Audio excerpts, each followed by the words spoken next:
नमस्कार दोस्तों, हमारे YouTube चैनल लक्ष्य स्टडी पॉइंट पर आप सभी का स्वागत है। बात करते हैं आज के करंट अफेयर्स की। तो आज है 28 जून। यदि चैनल पर नए हों तो चैनल को सब्सक्राइब कर लें, साथ ही साथ बेल आइकन को प्रेस कर दें ताकि आने वाली ऐसे न्यू वीडियो का नोटिफिकेशन सबसे पहले आपके पास पहुँचे। यदि वीडियो आपके लिए उपयोगी सिद्ध होता है तो इस वीडियो को अधिक से अधिक ग्रुप में शेयर करें ताकि इसका लाभ अन्य दोस्तों को मिल सके। तो देर न करते हुए बात करते हैं क्वेश्चन नंबर 1 की। तो विश्व मधुमेह जागृति दिवस मनाया जाता है। तो बात कर लेते हैं मधुमेह की। तो मधुमेह एक रोग है जो 2 टाइप का होता है। एक तो होता है आनुवांशिक, यानी कि पीढ़ी दर पीढ़ी पनपता जाता है। एक होता है मधुमेह जो हमारे खान पान, रहन सहन, इन सभी से उत्पन्न होते हैं। अब बात करते हैं मधुमेह जागृति दिवस मनाया क्यों जाता है। तो यह मनाया जाता है लोगों के बीच अवेयरनेस की इसके खतरे को देखकर इसकी अवेयरनेस को फैलाने के लिए, ताकि लोग इससे सजग रहें। अब बात करते हैं किस दिन मनाया जाता है। तो इसका सही जवाब होगा ऑप्शन नंबर ए, 27 जून को प्रतिवर्ष विश्व मधुमेह जागृति दिवस के रूप में मनाया जाता है। बात करते हैं विश्व मधुमेह दिवस कब मनाया जाता है। तो मनाया जाता है 14 नवंबर को। प्रत्येक वर्ष 14 नवंबर को विश्व मधुमेह दिवस मनाया जाता है। बात करते हैं मधुमेह से जुड़ी हुई अन्य तथ्यों की। तो WHO के अनुसार लगभग पूरे विश्व की लगभग 6% जनसंख्या मधुमेह से ग्रस्त है, इस बीमारी से पीड़ित है। बात करते हैं इससे जुड़ी हुई कुछ और तथ्य हैं, जैसे कि भारत को विश्व मधुमेह की राजधानी भी कहा जाता है। चलते हैं अन्य ऑप्शन की। तो बात करते हैं 24 जून। 24 जून को मनाया जाता है बलिदान दिवस, डॉक्टर श्यामा प्रसाद मुखर्जी की जयंती पर। बात करते हैं 21 जून। 21 जून को मनाया जाता है अंतर्राष्ट्रीय योग दिवस। अंतर्राष्ट्रीय योग दिवस, इस बार अंतर्राष्ट्रीय योग दिवस के उपलक्ष्य में पहला योग विश्वविद्यालय जो भारत से बाहर, यानी कि विदेशों में, अमेरिका में बनाया जाएगा। बात करते हैं अन्य तथ्यों की। तो आता है 26 जून। 26 जून को मनाया जाता है अंतर्राष्ट्रीय नशा निरोधक दिवस। चलते हैं अगले क्वेश्चन पर। क्वेश्चन नंबर 2 है, हाल ही में BEI DOU navigation satellite system BDS के अंतिम उपग्रह का सफलतापूर्वक प्रक्षेपण किया गया है। इसका संबंध किस देश से है। तो इसका सही जवाब है ऑप्शन नंबर बी, चीन से संबंधित है। बात करते हैं चीन की। तो चीन की राजधानी है बीजिंग और यहाँ के वर्तमान राष्ट्रपति हैं शी जिनपिंग। और प्रधानमंत्री की बात करें तो हैं ली कचियांग। और बात करते हैं इससे जुड़ी हुई अन्य तथ्यों की। तो क्षेत्रफल की दृष्टि से यह पूरे विश्व में तीसरा स्थान रखता है और जनसंख्या की दृष्टि से इसका स्थान आता है पहला। और चीन से जुड़ी हुई कुछ अन्य तथ्य हैं, जैसे कि इसकी राजकीय भाषा, यानी कि राजभाषा है मानक मंदारिन। और मुद्रा की बात करें वो है रेन मिन बी, जिसे युयान भी कहते हैं। जैसे भारत में रुपया होता है और पैसा, तो रुपया होती है बड़ी करेंसी और पैसा उसका छोटा भाग होता है, वैसे रेन मिनमी युआन भी इसका एक छोटा सा भाग होता है। चलते हैं अन्य ऑप्शन पर। तो आता है जापान की राजधानी है टोक्यो। यह एशिया महाद्वीप का एक देश है और लगभग यहाँ की 96% जनसंख्या जो होती है वो बौद्ध धर्म की अनुयायी होती है। और क्षेत्रफल की दृष्टि से देखा जाए तो जापान पूरे विश्व में 62वां स्थान रखता है और जनसंख्या की दृष्टि से देखा जाए तो ये 17वां सबसे बड़ा देश है।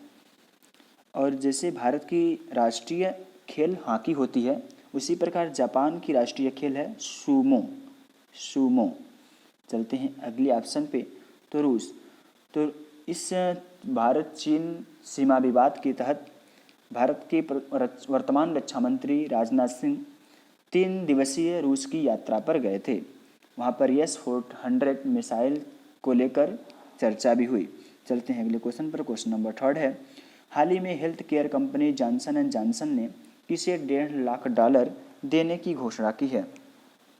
तो इसका सही जवाब है option number B, doctor Pallavi Tiwari को जॉनसन एंड जॉनसन ने $1.5 लाख अवार्ड देने की घोषणा की है। बात करते हैं जॉनसन एंड जॉनसन से जुड़े हुए करंट अफेयर्स की। तो हाल ही में जॉनसन एंड जॉनसन ने अपने बने उत्पादों से फेयर शब्द हटाने का निर्णय लिया है।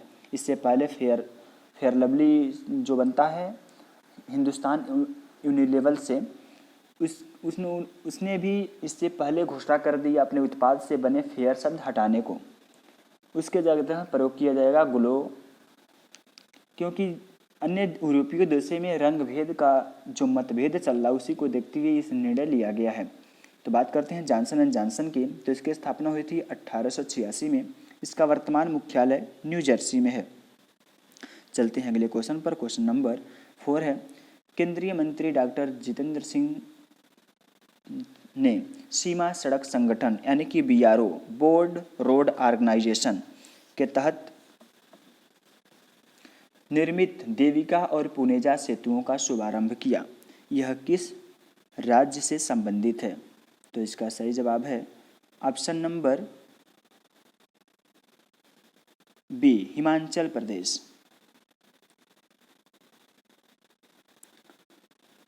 तो इसका सही जवाब है option number D, Jammu and Kashmir.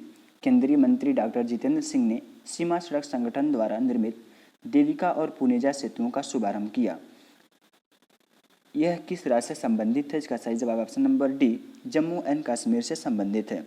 बात कर लेते हैं अन्य ऑप्शन की। तो आता है उत्तराखंड। तो उत्तराखंड की राजधानी है देहरादून, जो सन 2000 में उत्तर प्रदेश से अलग होकर एक स्वतंत्र राष्ट्र बना उत्तराखंड, जिसकी राजधानी है देहरादून। यहाँ के वर्तमान मुख्यमंत्री हैं त्रिवेंद्र सिंह रावत। और उत्तराखंड से जुड़े हुए अन्य तथ्यों की बात कर लेते हैं। तो उत्तराखंड पट्टे पर किसानों को जमीन देने वाला देश का पहला राज्य बना। बात करते हैं अन्य ऑप्शन की। आता है हिमाचल प्रदेश। तो हिमाचल प्रदेश की स्थापना हुई थी 25 जनवरी 1971 ईस्वी में। इसकी राजधानी है शिमला। और वहाँ के वर्तमान मुख्यमंत्री की बात करें वह हैं जयराम ठाकुर, जो बीजेपी से बिलोंग करते हैं। राज्यपाल की बात करें वह हैं बंडारू दत्तात्रेय। चलते हैं अन्य ऑप्शन की। तो आता है लद्दाख। लद्दाख एक यूनियन टेरिटरी है, यानी कि केंद्र शासित प्रदेश, जो हाल ही में 2019 में जम्मू कश्मीर से अलग होकर एक केंद्र शासित प्रदेश बना। जम्मू कश्मीर और लद्दाख।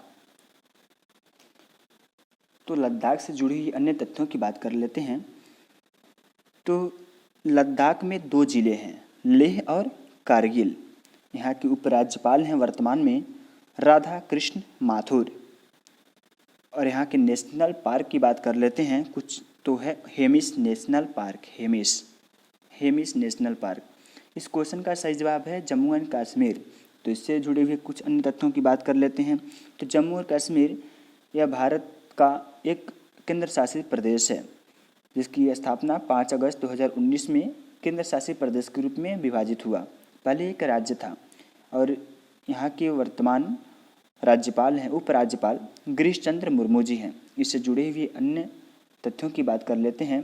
तो यहाँ पर कुछ नेशनल पार्क हैं, जैसे सलीम अली नेशनल पार्क, बूलर झील, ये सभी इन्हीं जम्मू कश्मीर से रिलेटेड हैं। चलते हैं अगले क्वेश्चन पर। क्वेश्चन नंबर 5 है, हाल ही में किस हवाई अड्डे को अंतर्राष्ट्रीय हवाई अड्डे का दर्जा दिया गया? तो इसका सही जवाब है कुशीनगर एयरपोर्ट। कुशीनगर जो उत्तर प्रदेश राज्य में स्थित है, कुशीनगर एयरपोर्ट को अंतर्राष्ट्रीय हवाई अड्डे के रूप में मंजूरी मिल गई है केंद्र सरकार द्वारा। अब इसे मिलने से पूर्वांचल में कुछ विकास की गति पकड़ेगी। और यह कुशीनगर जो गौतम बुद्ध का निर्माण स्थल है, गौतम बुद्ध की मृत्यु कुशीनगर में ही हुई थी। बौद्ध धर्म के अनुयायियों के लिए बेहतर सुविधा हो जाएगी कुशीनगर एयरपोर्ट हवाई अंतर्राष्ट्रीय होने के कारण। तो यह उत्तर प्रदेश से जुड़े अन्य तथ्यों की बात कर लेते हैं। तो उत्तर प्रदेश के वर्तमान मुख्यमंत्री हैं योगी आदित्यनाथ। राज्यपाल की बात करें तो है आनंदीबेन पटेल। और उत्तर प्रदेश की राजधानी तो लखनऊ है, जो गोमती नदी के किनारे स्थित है। बात करते हैं अन्य तथ्यों की। तो यहाँ का राजकीय भाषा हिंदी और दूसरी राजकीय भाषा उर्दू भी है। और यहाँ के राजकीय पशु की बात करें वो है बारहसिंघा। राजकीय पक्षी है सारसिया क्रोच। राजकीय पशु है बारहसिंघा।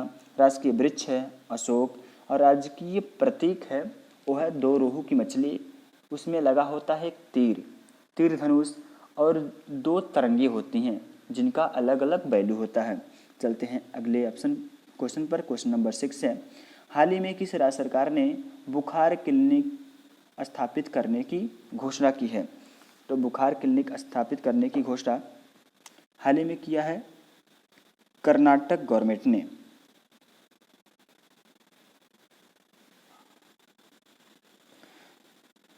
तो बात करते हैं अन्य ऑप्शन की, तो आता है option number A Madhya Pradesh.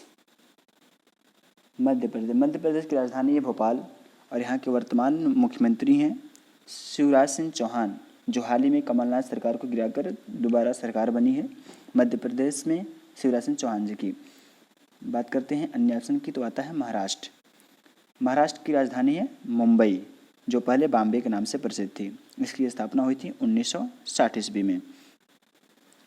और यह महाराष्ट्र जो मुंबई में है, मुंबई भारत की सबसे बड़ा अमीर राज्य है मुंबई। चलते हैं अगले ऑप्शन की, तो आता है बिहार को प्राचीन में कहा जाता था मगध, और बिहार की राजधानी है पटना। वर्तमान में मुख्यमंत्री हैं नीतीश कुमार, और राज्यपाल की बात करें वो है फागू चौहान जी।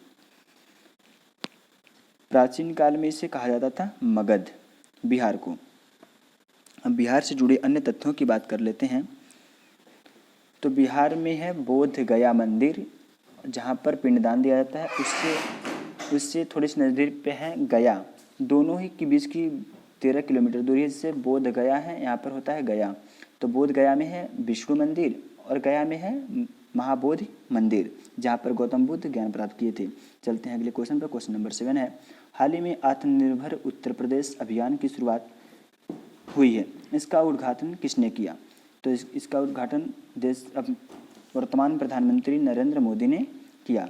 बात करते हैं अन्य ऑप्शन की, तो आते हैं रमेश पोखरियाल निशंक, तो इनके पास से MHRD मंत्रालय। डॉक्टर हर्षवर्धन सिंह तो वर्तमान में स्वास्थ्य मंत्री हैं। राजनाथ सिंह की बात करें तो यह वर्तमान में रक्षा मंत्री, जो हाल ही में 3 दिवसीय यात्रा पर रूस गए थे। बात करते हैं इनसे जुड़ी अन्य तथ्यों की, तो इनका संसदीय क्षेत्र है लखनऊ। चलते हैं अगले क्वेश्चन पर। क्वेश्चन नंबर 8 है, हाल ही में TIFF 2020 के अम्बेसडर के रूप में किसे शामिल किया गया है? तो इसका सही जवाब है option number C A and B, यानी कि अनुराग कश्यप और प्रियंका चोपड़ा, इन दोनों को ही TIFF 2020 के ब्रांड एम्बेसडर में शामिल किया गया है। बात करते हैं TIFF की, तो इसका फुल फॉर्म बन जाता है टोरंटो इंटरनेशनल फिल्म फेस्टिवल। चलते हैं अगले क्वेश्चन पर। क्वेश्चन नंबर 9 है, हाल ही में किस राज्य सरकार ने पंचायत पुरस्कार 2020 जीता है? तो इसका सही जवाब है ऑप्शन नंबर बी केरल। तो इसका सही जवाब option number D Himachal Pradesh. हाल ही में हिमाचल प्रदेश ने पंचायत पुरस्कार 2020 जीता है। बात करते हैं हिमाचल प्रदेश की राजधानी भी देहरादून ही है। और चलते हैं अन्य तथ्यों की, तो आता है गुजरात। तो गुजरात की राजधानी है गांधीनगर, और यहाँ का सबसे बड़ा शहर की बात करें वो है अहमदाबाद। और वर्तमान में यहाँ की मुख्यमंत्री हैं विजय रूपानी, जो BJP से बिलोंग करते हैं। और राज्यपाल की बात करें वो है आचार्य देवव्रत। चलते हैं अन्य ऑप्शन पे, तो आता है केरल की राजधानी है तिरुवनंतपुरम, और यहाँ का पर बोले जाने वाली भाषा होती है वह मलयालम, और इसकी स्थापना हुई थी 1956 ईस्वी में केरल की। और वर्तमान में मुख्यमंत्री की बात करें वह है पिनराई विजयन। राज्यपाल हैं P सदाशिवम जी। और इससे जुड़ी हुई अन्य तथ्यों की बात कर लेते हैं, तो शांत घाटी और पेरियार वन्यजीव अभ्यारण्य यहीं पर है। और इससे जुड़ी हुई करंट अफेयर की बात करें तो कोरोना क्राइसिस में यहाँ पर एक लॉन्च किया गया था तिरंगा पहल। चलते हैं अन्य ऑप्शन पे, तो आता है तमिलनाडु की राजधानी है चेन्नई, जिसे पहले मद्रास के नाम से भी जाना जाता था। और तमिलनाडु की स्थापना हुई थी 1773 ईस्वी में। और यहाँ के वर्तमान मुख्यमंत्री हैं के पलानी स्वामी। और इसकी जो 1773 में तो स्थापना हुई थी, लेकिन स्वतंत्र भारत के बाद इसकी जो गठन हुआ दोबारा तो 26 जनवरी 1950 को हुआ। और यहाँ के राज्यपाल हैं वर्तमान में बनवारी लाल पुरोहित। यहाँ पर बोले जाने वाली भाषा है तमिल। चलते हैं अगले क्वेश्चन पर। क्वेश्चन नंबर 10 है, हाल ही में पंजाब की पहली महिला मुख्य सचिव कौन बनी है? तो इसका सही जवाब ऑप्शन नंबर बी, बेनी महाजन। बेनी महाजन बनी है। बात करते हैं अन्य ऑप्शन की, तो आता है गुलाब बाई। गुलाब बाई एक नौटंकी भारतीय मंच कलाकार हैं जो नौटंकी पर इन्होंने अभिनय किया है। ये पद्मश्री से सम्मानित भी हो सकी हैं। इनको गुलाब जान के नाम से भी जाना जाता है। बात करते हैं नेहा दीक्षित की, तो नेहा दीक्षित यह भारतीय पत्रकार हैं जिन्हें 2019 में इंटरनेशनल प्रेस फ्रीडम अवार्ड से सम्मानित किया गया। बात करते हैं पायल जांगीड़, तो पायल जांगीड़ को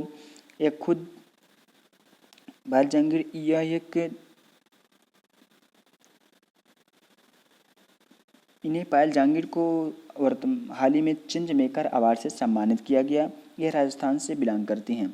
चलते हैं अगले क्वेश्चन पर। क्वेश्चन 11 है, हाल ही में एमसीसी के 233 सालों के इतिहास में पहली बार अध्यक्ष बनने वाली महिला कौन बनी है? तो इसका सही जवाब है ऑप्शन नंबर सी, कार्मेन। इसका सही जवाब ऑप्शन नंबर डी है, क्लेयर कोनोर। एमसीसी के 233 सालों के इतिहास में पहली बार अध्यक्ष बनने वाली महिला है क्लेयर कोनोर। बात करते हैं अन्य ऑप्शन की, तो आता है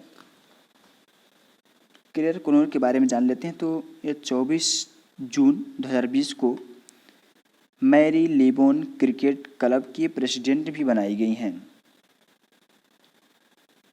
चलते हैं अन्य क्वेश्चन पे, तो आता है गीता गोपीनाथ यह केरल के मुख्यमंत्री के वित्तीय सलाहकार भी रह चुकी हैं और हार्वर्ड विश्वविद्यालय के अर्थशास्त्री भी हैं।